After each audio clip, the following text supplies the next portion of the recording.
இனிமேல் இந்தியாவில் நகைக்கடைக்கு இலங்கை பெண்கள் போனாலும் கொஞ்சம் அவதானமாக தான் இருப்பாங்க போல். பாலிமர் டிவிலையும் இதை பற்றி தான் பேச்சு. இதை ஏதாவது பண்ணி தொலைங்களேண்டா, இதை பார்த்து ஏதாவது பண்ணி தொலைங்களேண்டா. என்ன வாய், குடும்பத்தில் யாரும் பார்க்குறது இல்லையோ தெரியல இல்லையா? இவங்களுடைய இந்த வீடியோவெல்லாம் குடும்பத்தில் யாரும் பார்க்குறது இல்லையோ தெரியல. இன்றைக்கி பாலிமர் டிவியில் செய்தி ஒன்று போடுறாங்க. அஸ்ஸலாமு அலைக்கும் வரஹ்மத்துல்லாஹி வபரகாத்து. அன்பார்ந்த அனைத்து உறவுகளுக்கும் இனிய இரவு வணக்கம். என்னதான் நடக்குது நாட்டில்? ஒரு பக்கம் கொள்ளை, கொலை, திருட்டு, அதுவும் திருடுறதுல பெண்களும் இப்போ பங்கு பெறுறாங்க அப்படின்றது மிகவும் கவலைக்கிடமாக இருக்குது. அது போதாதுன்னு இப்போ ரீசண்டாக திருட்டொன்று நடந்திருக்குது இலங்கையில். நகைக்கடை ஒன்றில் ஒரு பெண் மாஸ்க் போட்டுட்டு போய் திருடுறாங்க. அந்த வீடியோ இலங்கையினுடைய சில சமூக ஊடகங்களில் பதிவிட்டிருந்தாங்க. அப்போ அந்த வீடியோ பதிவிட்டிருந்த கொஞ்ச நேரத்திலேயே நான் அந்த வீடியோ பார்த்து நிறைய பேர் ஷேர் பண்ணியிருந்தாங்க, பார்ப்பட்டிருக்குது. அப்போ நானும் அதை பெருசுப்படுத்தலை. சரி, என்ன செய்ய, ஏதோ ஒரு கஷ்டத்தில் எதுக்கோ திருடிட்டாங்க, என்ன தான் பண்ணுறது அப்படின்னு. அது ஒரு பக்கம்னா, திருடின கேஸ் ஒரு பக்கம்னா, இப்போ கொஞ்சத்துக்கு முன்னாடி எனக்கு ஒரு சகோதரர் வீடியோ அனுப்புகிறாரு, ரஷீத் சகோதரர் வீடியோ ஒன்று அனுப்புகிறாரு.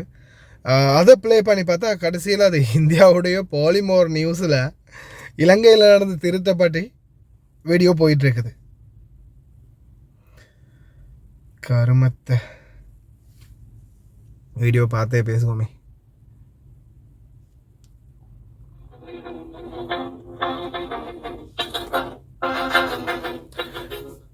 கையும் களவுமா பிடிக்கிறாங்க. போடுற செய்தி எதுன்னு பார்த்தீங்கன்னா இலங்கையில் உள்ள செய்தி இல்லை, பாலிமர் நியூஸ். இலங்கையில் நகை வாங்குவது போல சென்று நகை கடைக்காரர் முகத்தில் வலி நிவாரணி ஸ்ப்ரேயை அடித்து நகையுடன் தப்பிக்க முயன்ற பெண்ணை மடக்கி பிடித்து கடைக்காரர் சரமாரியாக தாக்கியது சிசிடிவி கேமராவில் பதிவாகியுள்ளது. சரமாரியாக தாக்கியது. இந்தியாவுக்கு நகை வாங்க போனீங்கன்னா கடைகளில் கவனமா போங்க. அடுத்தது, இனிமேல் இந்தியாவுக்கு இலங்கையர்கள் அப்படின்னு யாராவது நகை கடைகளுக்கு போனாலுமே நல்லா கண்ணுங்க அர்த்தமாக இருப்பாங்க. கேவலம், சொல்லி வேலை இல்லை. உண்மையிலேயே வேறு ஏதாவது ஒரு வழி இல்லையா? பிழைப்பு நடத்துறதுக்கு வேறு வழியே இல்லையா?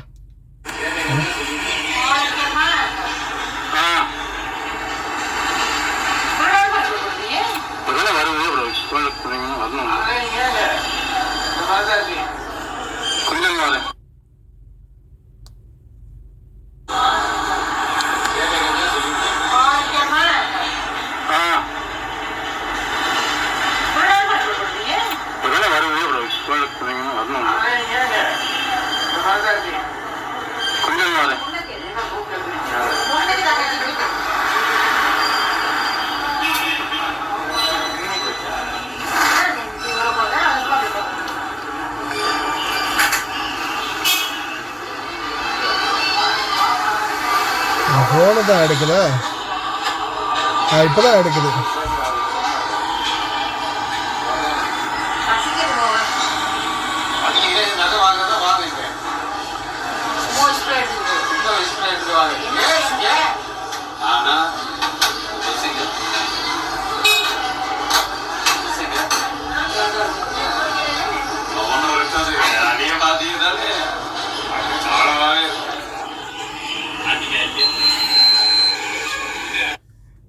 ஆழகால விஷம்.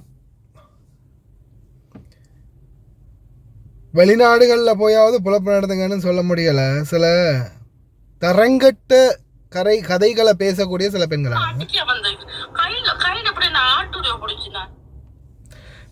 இந்த வாய்ஸை போட முடியலை. பேசுகிற வாய்ஸ்களை எதுக்கு வெளிநாட்டுக்கு வராங்கன்னு தெரியலை. வால்யூம் போட்டு காட்ட முடியாது. ஏன்னா அந்தளவுக்கு யோக்கியதமான கதைகள் எல்லாம் கதைக்கிறது. வெளிநாடுகளுக்கு வாரீங்க எதுக்கு? அவுத்து போட்டுட்டு ஆடுறதுக்கா டிக்டாக்ல? இல்லை இந்த மாதிரி கேவலமாக லைவில் உட்காந்து பேசுகிறதுக்கா? அட இவங்க தெரிஞ்ச யாரும் இல்லையா? குடும்பத்தில் யாரும் இல்லையா? குடும்பங்களில் யாரும் தெரிஞ்சவங்க இல்லையா?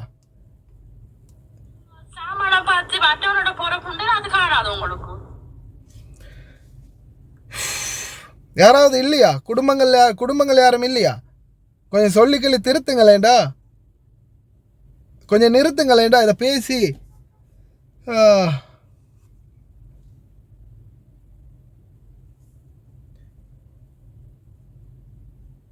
கொஞ்சம் பேசி கீசி புத்திய கித்திய சொல்லுங்களேன். இது ஆல்ரெடியே நாம் வேறொரு வீடியோ ஒன்று போட்டோம், பிரபாகரன் சம்பந்தமான வீடியோ ஒன்று போட்டிருப்போம். தலைவர் பிரபாகரனை பற்றி பேசியிருந்தாங்க. அருகதை இருக்கா? அந்த மனுஷனை பற்றி பேசுறதுக்கெல்லாம் அருகதை இருக்கா? இனத்துக்காக போராடின தியாகி அந்த மனுஷன். இனத்தின் பேரையே அழிக்க வந்த தெருப்பொறுக்கிகள் இதெல்லாம் இல்லையா?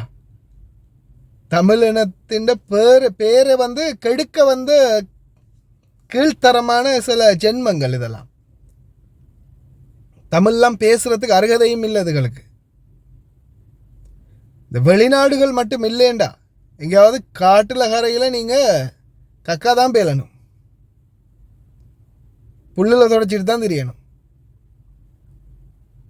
இந்த வெளிநாடு, அதுவும் இந்த அரபு நாடு, வந்து சவுதி அரேபியாவில் இருக்கிற ஒரு பெண்ணுன்னு நினைக்கிறேன். வார்த்தைகள், ஒவ்வொரு வார்த்தைகளும் வந்து அவ்வளோ கேவலமாக இருக்குது. இப்போ ரீசெண்டாக கூட அந்த அவுத்து போட்டுட்டு ஆடுறது, அது வந்து இல்லையா? அது வந்து ஆடிக்கிட்டு தான் இருப்பேனா, வரட்டுமா? ஒழுங்கான ஹோட்டலில் பருப்பு தின்னலை, அதுதான் ஒழுங்கான கடைகளில் ஒழுங்கான சாப்பாடு தின்னலை, சாப்பிடலை. சாப்பிட்டாதான் அதோடைய தாக்கம் என்னன்றது புரியும்.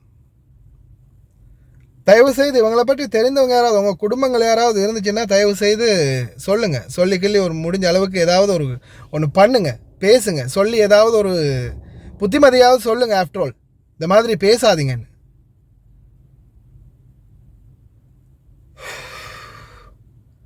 அதே மாதிரி நல்லா பார்த்துக்கோங்க. நான் இந்த வீடியோ முக்கியமாக கொண்டு வரதுக்கு காரணம் என்னென்னா இதுதான். இந்தியாவினுடைய பாலிமர் செய்தியில் இலங்கையில் ஒரு பெண் நகைக்கடையில் திருடுறாங்க அப்படின்ற செய்தி வந்து ரொம்ப பிரபல்யமாக பரபரப்பாக போயிட்டுருக்குது.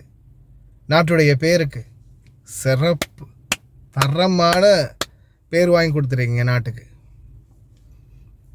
இந்தியாவுக்கெல்லாம் இலங்கை பெண் யாராவது நகை வாங்க போனால் கண்ணில் விளக்கெண்ணெய் ஊற்றி பார்த்துக்கிட்டு இருப்பாங்க. அடுத்தது சோஷியல் மீடியாக்கள். தயவு செய்து நான் வந்து என்னால் முடிஞ்ச அளவுக்கு நான் சிலருக்கு வந்து பர்சனலாகவும் மெசேஜ் போட்டுக்கிறேன். சிலர் வந்து தவிர்த்திருக்கிறாங்க சில செயல்பாடுகளை. ஆனால் சில ஜென்மங்கள் பர்சனலாக போய் சொன்னால் நம்மளுக்கே அதே மாதிரி திட்டுது. அப்போ அப்படி இருக்கிறதுகளை இந்த மாதிரி சமூக வலைத்தளத்தில், ஏன்னா இது வந்து சமூக வலைத்தளம். இப்போ சிலர் சொல்கிறாங்க நாங்கள் வந்து பர்சனலாக பேசுகிறோம், நாங்கள் வந்து பர்சனலாக வீடியோ போடுறோம், அதை ஏன் நீங்கள் எடுக்கிறீங்க? பர்சனல்னால் அது உங்களுடைய அந்த பர்சனல் வீடியோ வந்து உங்களுடைய அந்த லாக்கில் இருக்கணும், நீங்கள் மட்டும்தான் பார்க்கணும். இல்லை உங்களுடைய குரூப்பில் நீங்கள் மென்ஷன் பண்ணியிருக்கிற ஆளுங்க மட்டும்தான் பார்க்கணும். பப்ளிக் அப்படின்ற ஒரு ஆப்ஷனை தட்டி நீங்கள் வீடியோ பப்ளிஷ் பண்ணிட்டீங்கன்னா அதுக்கு பிறகு அந்த வீடியோ வந்து பப்ளிக் ஆகினது. அதுக்கு வந்து வேறு யாரும் கருத்து சொல்ல முடியாது, வீடியோ எடுக்க முடியாதுன்னு உங்களால் சொல்ல முடியாது. சோஷியல் மீடியான்றது நீங்கள் பப்ளிக்காக வீடியோ போட்டிங்கன்னா அதில் யார் வேணாலும் கருத்து தெரிவிக்கலாம். கமெண்ட் ஓ பண்ணி வைப்பீங்க, அந்த வீடியோ எடுத்து கூட கருத்து தெரிவிக்கலாம். ஏன் இப்போ பல கோடி லட்சங்களில் கோடிகளில் செலவு பண்ணி படத்தை எடுக்கிறாங்க இல்லையா? படங்கள் எடுக்கிறாங்க, பல கோடி செலவு பண்ணி பல கோடிகளில் இன்வெஸ்ட் பண்ணி பல நடிகர்களுக்கு பல ஆயிரம் கோடிகளில் கூட கொடுத்து படம் எடுக்கிறாங்க, ஹாலிவுட் பாலிவுட் தமிழ் திரைப்படங்கள் கூட. ஆனால் அந்த படத்தை எடுத்துகிட்டு வந்து ரிவ்யூவர்ஸ் பேசலை. அந்த படத்துக்கு மொழிபெயர்ப்பு கொடுத்து ரிவ்யூவர்ஸ் எத்தனையோ பேர் பேசுகிறாங்களா இல்லையா? நான் ரொம்ப ஃபேவரைட்டாக பார்க்கக்கூடிய ஒருத்தர் தான் மிஸ்டர் தமிழன்னு சொல்லி, அவர் எல்லா சேனல்லையும் நான் ஃபாலோ பண்ணி வச்சுருக்கிறேன். மிஸ்டர் தமிழன் அவருடைய எல்லா சேனல்லையும் பார்த்தா ஒவ்வொரு படங்களை பற்றி ரிவ்யூ பண்ணியிருப்பார். ரிவ்யூன்னா அதை வந்து எக்ஸ்பிளைன் பண்ணியிருப்பார், தமிழ் மொழியில் மொழியாக்கம் பண்ணி இந்த படத்தில் இதுதான் நடக்குது, இதுதான் இந்த படம் இப்படி தான் இருக்கும், தமிழில் வந்து மொழிபெயர்ப்பு பண்ணுவார் வேறு மொழி படங்களை. அப்போது பல ஆயிரம் கோடி செலவழித்து படம் எடுத்தவனுங்களுடைய படத்தை கூட எடுத்து ரிவ்யூ பண்ணுறாங்க, நல்லது கெட்டது ரிவ்யூ பண்ணுறவங்க இருக்கிறாங்க. அப்போ இந்த மாதிரி சமூகத்துக்கு மிகப்பெரிய சீரழிவை கொண்டு வரக்கூடிய சில விஷக்கிருமிகளை பப்ளிக் பண்ணுறதுல எந்த ஒரு ஆட்சேபனையும் இல்லை. ஏன்னா இந்த வெளிநாடுகளில் இப்போ இந்த மாதிரி சிலர் செய்கிற கீழ்த்தரமான செயலால் வெளிநாடுகளில் இருக்கிற எல்லா பெண்களுக்கும் இதே தான் பேர். இந்த மாதிரி கேவலமான ஜென்மங்களுக்கு நிச்சயமாக சமூக ஊடகங்களாகிய நாங்கள் சரி இதுக்கு ஒரு பாடம் படிப்பிக்கணும், இல்லை இவங்களை பற்றி சமூகத்தில் வெளிப்படுத்தணும். இல்லாத பட்சத்தில் கஷ்டம், ரொம்ப கஷ்டம். நீங்களும் உங்களுடைய கருத்துக்களை கமெண்டில் பதிவிடுங்க. இன்னொரு நல்ல வீடியோவில் சந்திக்கலாம்.